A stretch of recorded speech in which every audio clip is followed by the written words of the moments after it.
మీరు కృప కోసం థియరీ చెప్పారు. మేమిప్పుడు మిమ్మల్ని వాటి నుంచి ప్రశ్నలు అడగం. కృపను బైబిల్లో జరిగిన ఒక ప్రాక్టికల్ సందర్భం ద్వారా మీకు వివరిస్తాం. మా ప్రాక్టికల్ మీ థియరీని కనుక వాక్యానుసారంగా ఖండిస్తే మీ అభిప్రాయాలను మార్చుకోవాల్సి ఉంటుంది. ఓకే, చెప్పండి. ఒక స్త్రీ వ్యభిచారం చేస్తూ పట్టుపడింది. ధర్మశాస్త్రం ప్రకారం ఆ స్త్రీని రాళ్లతో కొట్టి చంపాలి. ఆమెను యేసుక్రీస్తు దగ్గర తీసుకొచ్చి ఈమెను ఏం చేయమంటావని అడిగారు. మీలో పాపం చేయనివాడు మొదట రాయి వేయండి అని చెప్పి చాకచక్యంగా ఆమెను శిక్ష నుంచి తప్పించాడు. ఇది కృప. ఆ కృప ఆమెతో చెప్పింది, మరీ ఎక్కువ కీడు నీ మీదకి రాకుండా ఉన్నట్లు మరెన్నడూ పాపం చేయకు అని. ఇదే కృప చూపించడం వెనకాల దేవుని ఉద్దేశ్యం. ధర్మశాస్త్రం పాపం చేయగానే శిక్షించమంటుంది, కానీ కృప పాపం చేయకుండా ఉండడానికి మరొక అవకాశం ఇస్తుంది. అంతేకాని పాపం చేయమని ప్రోత్సహించదు. కృప ఉంది కదా అని పాపం చేయకూడదు. అనుకోకుండా పాపం చేస్తే కృపను ఆశ్రయించాలి. మన ప్రాంతంలో హాస్పిటల్ ఉంది కదా అని రోగం తెచ్చుకోం కదా. పాపం చేసినా పర్వాలేదని చెప్పేవారి బోధ ఏదైనా తోటలో సాతాను చేసిన బోధ. దేవుడెప్పుడు పాపాన్ని ప్రోత్సహించడు.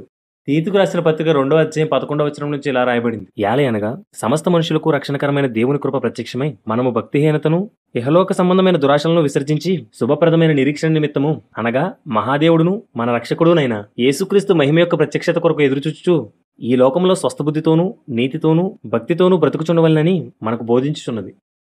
కృప పాపం చేయమని చెప్పదు బ్రదర్. ధర్మశాస్త్రం వచ్చి అనేక ఆజ్ఞల మధ్య ప్రజలను బంధించి పాపులుగా ఉన్న మనుషుల్ని మరింత పాపులుగా చేసింది. మనుషులు పాపం చేస్తూ చనిపోవడం దేవునికి ఇష్టం లేక మన కోసం మనిషిగా వచ్చాడు. ధర్మశాస్త్రాన్ని నెరవేర్చి సమాప్తి చేశాడు. క్రొత్త ఆజ్ఞలతో నూతన నిబంధన ప్రారంభించాడు. పాత నిబంధన ఆజ్ఞలైతే శరీరంతో చేసేవి, అందుకే వాటిని పలకల మీద రాశాడు. క్రొత్త నిబంధన ఆజ్ఞలైతే హృదయంతో చేసేవి, అందుకే ఇర్మియా గ్రంథం 31వ అధ్యాయం 33వ వచనంలో ఇలా రాయబడింది. ఈ దినములైన తర్వాత నేను ఇజ్రాయెల్ వారితోనూ యూదా వారితోనూ చేయబో నిబంధన ఇదే. వారి మనసులో నా ధర్మవిధిని ఉంచెదను, వారి హృదయమే దాన్ని వ్రాసేదను. యెహోవా వాక్కు ఇదే. పాత నిబంధనలో శరీరంతో చేస్తేనే వ్యభిచారం, కానీ కొత్త నిబంధనలో మనసులో మోహిస్తే చాలా వ్యభిచారం అవుతుంది. పాత నిబంధనలో ఎదుటివారిని చంపితేనే నరహత్య, కానీ కొత్త నిబంధనలో మనసులో ద్వేషిస్తేనే నరహత్య అవుతుంది. కొత్త నిబంధనలో ఆజ్ఞలు లేవనడం అజ్ఞానం. మనిషి ఏమేం చేయకూడదో సువార్తల్లో పత్రికల్లో స్పష్టంగా రాయబడింది. వాటిని గనక చేస్తే అది పాపం. మనిషి ఏం చెయ్యాలో కూడా వాటిలో స్పష్టంగా రాయబడింది.